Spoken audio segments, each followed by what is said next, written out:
So what is architecture? Mais pour moi, en tant qu'historienne de l'art et de l'architecture, c'est évidemment, j'aime bien le mettre en avant comme premier art. C'est le premier des arts. Quand il y a eu la classification à partir de la Renaissance, c'était vraiment...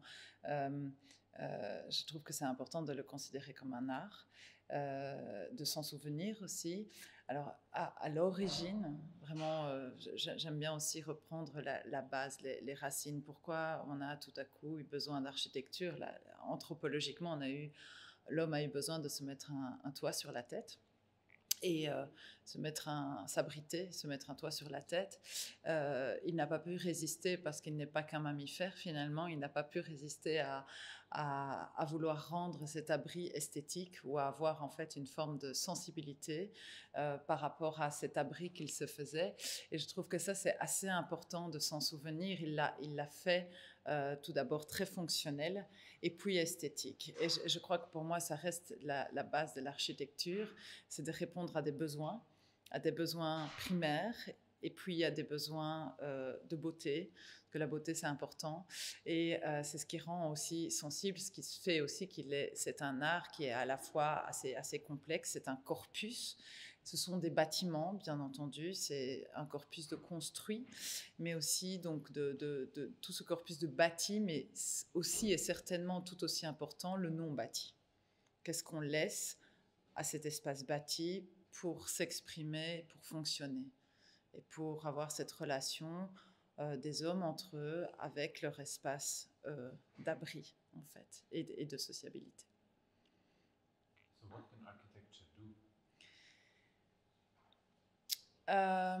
Je crois que dans le même esprit, en tout cas pour moi, je pense que ce qu'elle doit faire, c'est répondre avant tout à des besoins de toute nature,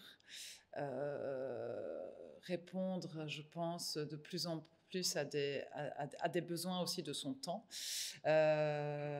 répondre à des défis, répondre à des questions très humaines, très humanistes aussi.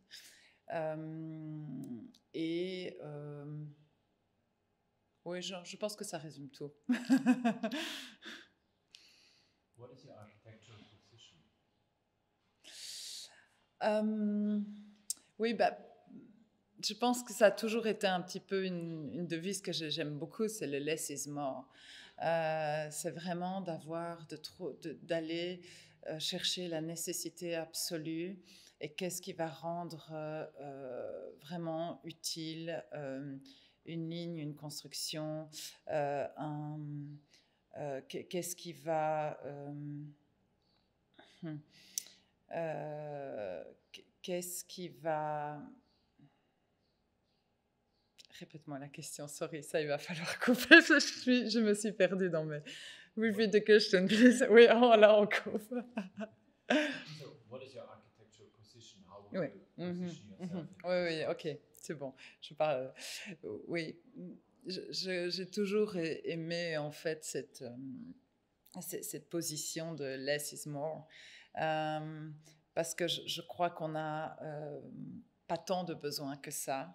On en a des très précis, mais on n'en a pas tant que ça. Et je pense qu'une ligne bien dessinée peut exprimer tellement de choses, sans tomber dans une abstraction, mais avoir une ligne construite, avoir...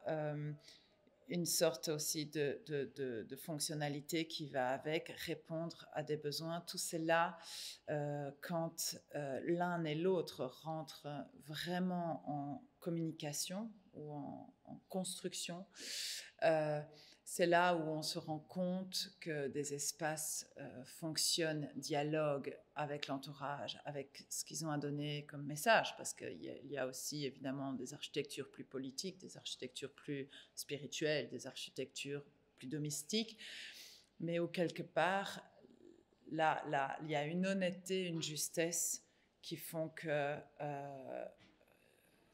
elle existe pour elle-même en tant que... Et là, on peut vraiment parler d'art. Et c'est pour ça, en tout cas, je crois vraiment les fioritures ne résistent pas, c'est comme la mode. La mode, elle passe. La justesse, l'honnêteté, la fonctionnalité, le bâtiment qui va, ou la construction, l'architecture qui va être honnête, et parce qu'elle a été nécessaire, parce qu'elle répond vraiment à ce qu'on lui demande d'être à ce moment-là, et elle traversera le temps. Je pense que c'est ça, en fait, une vision assez pragmatique du besoin. What is your design method?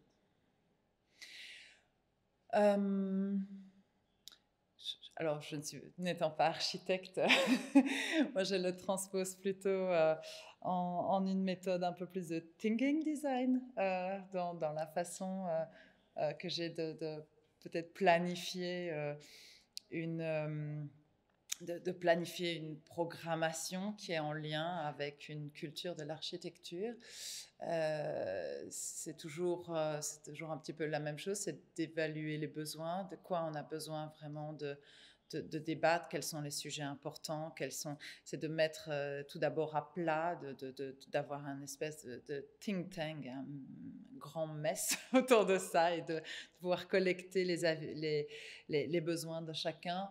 Et après, de vraiment répondre à l'urgence, en espérant toujours avoir le temps de ne pas que répondre à des urgences, mais aussi avoir le temps de vraiment bien poser aussi des analyses pour le futur, des questions pour le futur, et d'arriver à entrevoir une certaine philosophie, à garder une certaine valeur dans les choses ou dans les projets à mettre en place.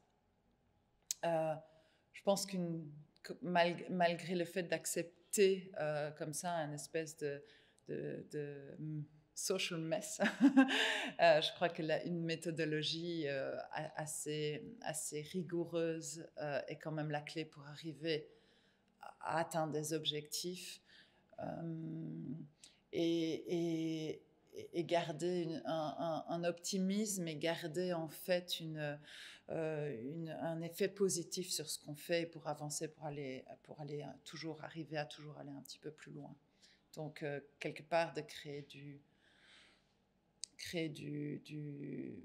pas que de l'espoir, mais vraiment créer des petites avancées, petit bout par petit bout, pour vraiment faire changer certaines choses. And what is the future of architecture?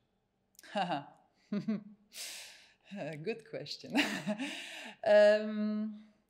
Je crois que plus que jamais, il y a les grands projets qui nous font rêver. Je pense que ça, on les enlèvera jamais. L'homme a besoin de rêves. L'homme a besoin de waouh. L'homme a besoin aussi de voir qu'il est capable de faire de grandes choses, de belles choses. Il y a une architecture qui est une architecture vraiment landmark. Mais à côté de cela, je crois que l'architecture doit vraiment vraiment répondre aux questions essentielles qui se posent. Alors évidemment, oui, il y a une urgence climatique, oui, on est dans une phase vraiment où il y a beaucoup d'urgence, parce qu'on a beaucoup exagéré. Est-ce qu'il faut en avoir peur? Non, moi je crois que l'architecture doit être un des supports aussi du progrès. Un support doit déjà répondre à pas mal de besoins vraiment très actuels, mais en ce sens, c'est aussi de ne pas dire voilà, il faut un retour en arrière, il faut retrouver, oui, il faut retrouver la terre, certainement, il faut retrouver des valeurs qui sont les nôtres.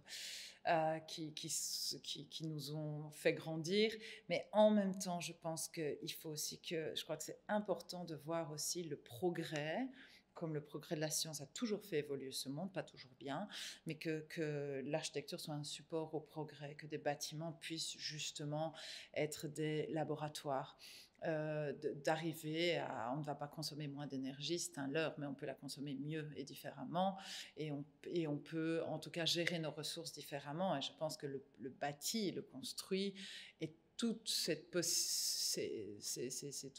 laboratoire des possibles pour une architecture de demain qui va quand même nous permettre de tous vivre sur cette terre. Voilà.